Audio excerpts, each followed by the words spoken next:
The deep state sounds like the stuff of conspiracies. It implies that there is a secret, powerful group that has its own agenda and undermines the policies of elected leaders and politicians. Most people take unconditional standpoints, claiming that it's either fiction or fact. The truth, however, is more complicated. The deep state exists, but it's not as thrilling or malevolent as the concept indicates. I'm your host Shirvan, and welcome to Caspian Report.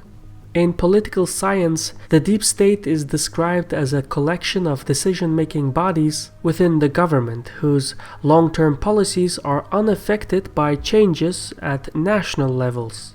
The deep state is therefore portrayed as a relatively permanent body. Popular will has no influence on the group, which, with its civil service protections, stays in place as presidential administrations come and go. Although the Trump administration has promoted the term, the concept of the deep state precedes the current government.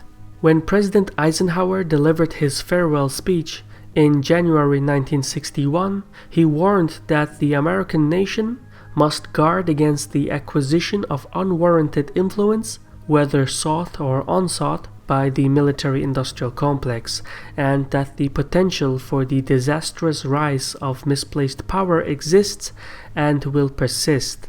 Although Eisenhower didn't use the phrase deep state, he was referring to it. The point is that the concept of the deep state has been around for a long time. In fact, the idea originated in Europe during and after the Napoleonic Wars. At the time, European governments were gaining increasingly more responsibilities, while its tasks became ever more complex. This proved to be a precarious situation for the ruling administrations, because the employees of the succeeding administrations would have to master the practices of their assignments, which could take years. It was evident that government operations had become so complex that they had outgrown a ruler's reign. To ensure the continuity of the government, a new doctrine was necessary. As such, European governments separated the political and administrative domains. This practice mandated for a government that was run by skilled and talented employees, or technocrats, who were guided by political leaders. It was believed that the technocrats would rectify a government's shortcomings, so while politicians designed legislations and were replaced every few years, technocrats provided the skill that was necessary to implement the complex changes. But since skill and ability took years to develop, the technocrats remained in their offices far longer than their political counterparts.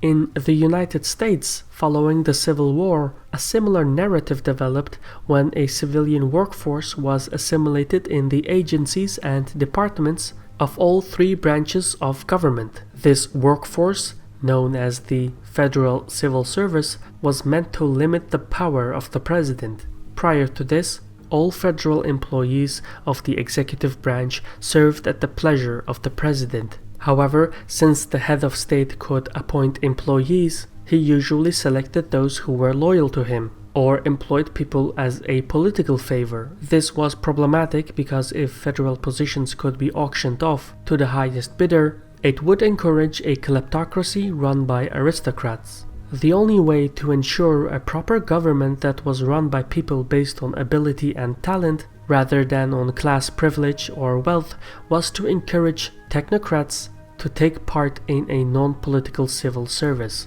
Members of this domain were tasked to implement laws passed by Congress, and as a safety mechanism, they could not be dismissed on political charges.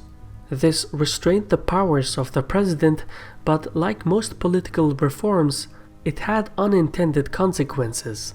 As the ranks of the technocratic civil servants grew to handle the increasingly complex government operations, the president was no longer assured that the implemented regulations were legislated by his administration and not the previous one. Thus, additional reforms were necessary to manage the government's executive branch. The solution were cabinet members who were tasked to supervise the civil servants and make sure that they were doing as they were told. However, since there were thousands of civil servants, the cabinet members required staff appointees of their own to carry out their responsibilities. Ultimately, within a relatively short span of time, the number of federal employees increased exponentially.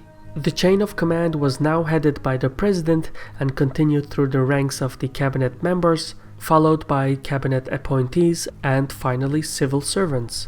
However, since cabinet members and their 1,000 appointees served at the pleasure of the president, they could and would be dismissed from office if the opposing political party won the elections. If cabinet members and appointees had any chance of a career, they had to use the tools of their offices to secure their positions. So, in an ironic twist, a non-political entity submerged itself in politics. In the 20th century, as technologies advanced, new independent government agencies were formed. Some of these agencies, such as the CIA and NSA, were of vital importance in the geopolitical fight against the Soviet Union. At the same time, the Federal Reserve was necessary to uphold the Bretton Woods system and to ensure Washington's global patchwork of alliances. For these organizations to function efficiently with long-term goals, they required legions of expert-based technocrats. Subsequently, to protect their permanent employees from political change, many of the new security and financial institutions became autonomous agencies. Today, the clandestine network of long-lasting technocratic bureaucracies resembles living organisms that fight to protect their own domains. From the intelligence and security services to the financial institutions, the technocrats compete with one another and often regard elected officials as brief nuisances who will be replaced in a few years. Yet the growing layers of bureaucrats between the president and the civil service has also created friction within the government. In addition to this, there are cabinet appointees and civil servants who have been at their positions for decades, performing such complex tasks that most non-expert elected officials are simply incapable of understanding. Many of these long-serving experts see themselves as the guardians of their craft, and when an elected leader presents a contradictory policy, the established technocrats tend to resist change by further complicating, confusing, and delaying the bureaucratic procedures. In modern American history, every president had to cope with this political climate, but the status quo between technocratic bureaucrats and elected officials often intensifies when there is a sudden ideological contrast from one administration to the next. Whether it's the Joint Chiefs of Staff lying to Kennedy regarding the missile gap, or the CIA infiltrating Nixon's administration, or the Department of Labor stalling reforms in retaliation of Reagan's dismissal of air traffic controllers, high-profile civil servants and cabinet appointees from all agencies have spied and manipulated the elected leadership for decades. And with the rise of big data, all these frictions have strengthened. More recent examples of elected officials struggling with technocratic bureaucracies can be traced to Bush, who actually campaigned as a non-interventionist but ended up fighting multiple wars. Another example is Obama, who argued against the surveillance state built up by Bush only to endorse the idea once he took office. The same principle applies to Trump, who promised to drain the swamp but is governing as an insider. This is just the way things are done in Washington. In essence, the deep state can be described as the permanent body of civil servants who occupy influential positions and watch elected presidents come and go. They are the result of stability and long-lasting governments, and their permanent positions allows them to influence policies independently of elected officials. Having said that, this is not a secret, it is a mechanism that is written into the legal system. The layers of civil servants were purposely created to limit the powers of rulers and swift political changes.